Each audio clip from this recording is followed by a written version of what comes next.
All right, so this afternoon we're going to begin with the skills instructor part of this.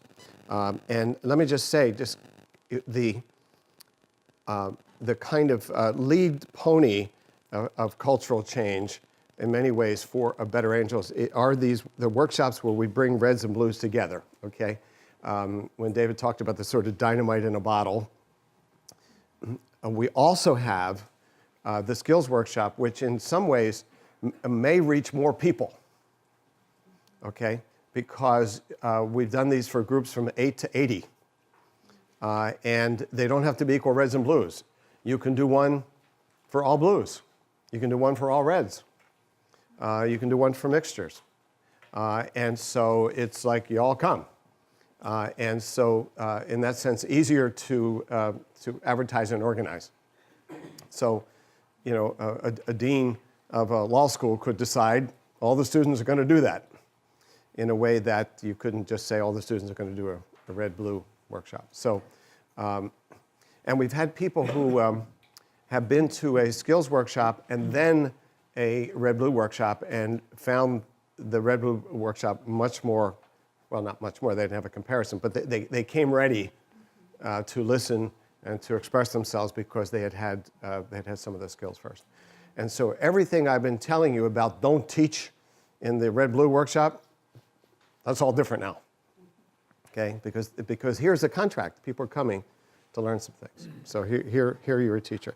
So if you would take that handout and go to page 9, the first 8 pages are the setup, the room setup, kind of what you need to get this going. And starting at page 9 is the handout, is the curriculum, is what you give to participants, and then essentially what you're doing as the instructor is walking them through this handout and then helping them practice the skills.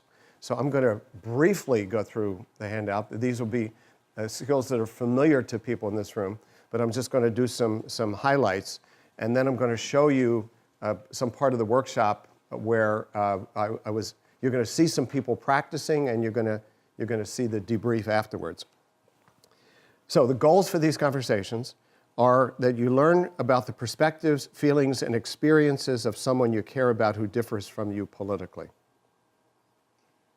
Okay, so this is for people in relationship, and you learn something. Second, you have a sense of satisfaction about how you conveyed your own perspective, feelings, and experiences. And the third is you discover some common ground if it's there. And by the way, if you teach this, read exactly what's on the sheet and then elaborate. But don't extemporize off what's on the sheet. And the reason is that they're going to be reading that. And if you do your own version of it, it's confusing. Have you ever been in a house of worship where the PowerPoint biblical verse is from a different translation than what the preacher's reading? I mean, it's the same idea, and it's sort of, so I just say that because I've learned that the hard way. There's some people think it's inauthentic to actually read what everyone else is reading. And I'm saying, read it, and then be authentic. Okay? Okay. So just like I said, don't do that, do this. Okay. This is great. I'm just channeling that moral theologian who just had certainty. Do this, don't do that. It's great. It's great. So those are the goals. Expectations to abandon. So this is what you're saying to people here. Abandon the expectation you can persuade the other person to change core attitudes and beliefs. That facts will be agreed upon or logic followed consistently. Let it go. Let it go. By the way, we now are talking, it's sort of in the Better Angels, sort of, part of what we're doing if we could ever get off the road is like more intellectual work, okay? But we're talking about red facts and blue facts. There are red facts and blue facts, okay? So take crime. A blue true fact, I mean true, is that violent crime has gone down in this country quite a lot in the last 30 years. A red fact is that it's gone up in the last couple of years. Those are both true. And each side emphasizes one or the other, okay? So if people are talking about we need to gear up the police force and so on, hey, crime is going up, violent crime is going up. Blues say, whoa, that's not a good approach. Violent crime has gone down historically. They're both true. And often, people are emphasizing different facts. And one of the reasons, this is an aside, that we don't get into policy, like specific policy issues, even on the weekend, like let's take immigration, let's take healthcare, is that people don't agree on the facts or on how to weight the facts or reliable sources of facts, okay? And to do a specific workshop around a specific policy, you'd have to back that way up, lots of preparation, and see if you could have a group agree on reliable sources of information that could be the basis of the conversation. Because without that, you're just talking past each other.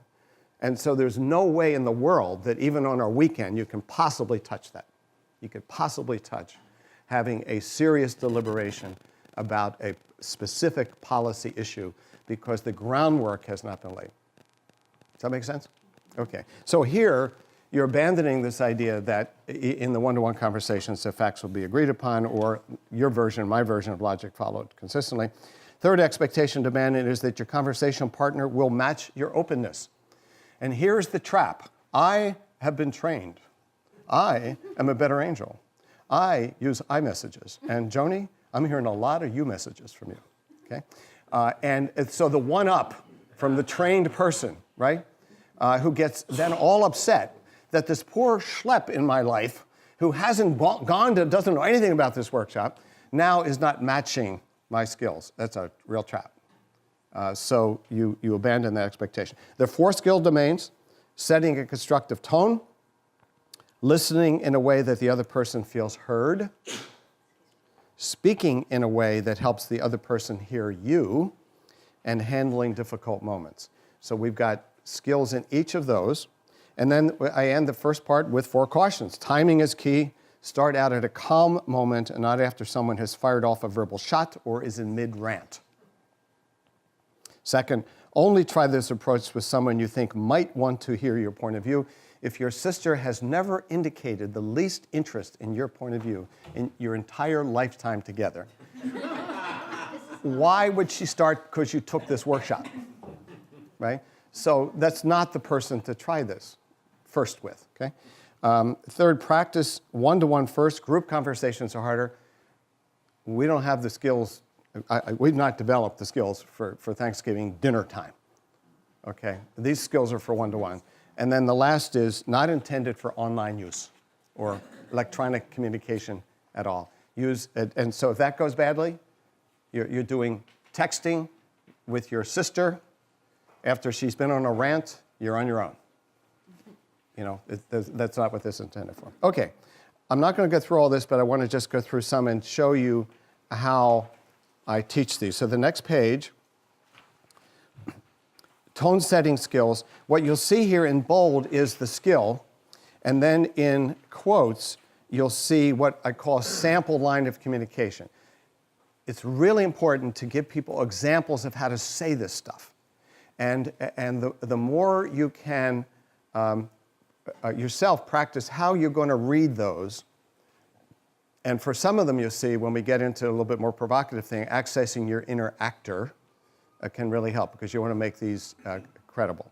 Okay, you're getting the gist of it. If you're going to teach this, you're going to have to memorize this, and when you get the video, you'll see me explaining it. It takes about 5 minutes to set it up. I have people in pairs, same color. I have them, I give them red and blue pieces of paper so they know what role they're in. Okay, I say who's going first, so everybody knows who's going first. A big thing about this is that when you are practicing listening skills, that's all you're doing. You may not share a perspective. You may not disagree. You are doing these things. You are paraphrasing. You are asking questions of clarification. You're listening for common values. But you do not share your own perspective. For some people, this is the first time in their lives they have gone for 3 minutes around something important to them. For other people, it's easy, but for a lot of people, it's hard. So emphasize over and over, okay? You can do it. You can survive it, okay? 3 minutes. But it's not just paraphrasing, because you can ask questions, okay? Questions of clarification. So I'm going to just show you the end of me doing the instruction, and then I'm going to do a simulation. I'm going to demonstrate this briefly with somebody in the audience, whose name happens to be Bill as well.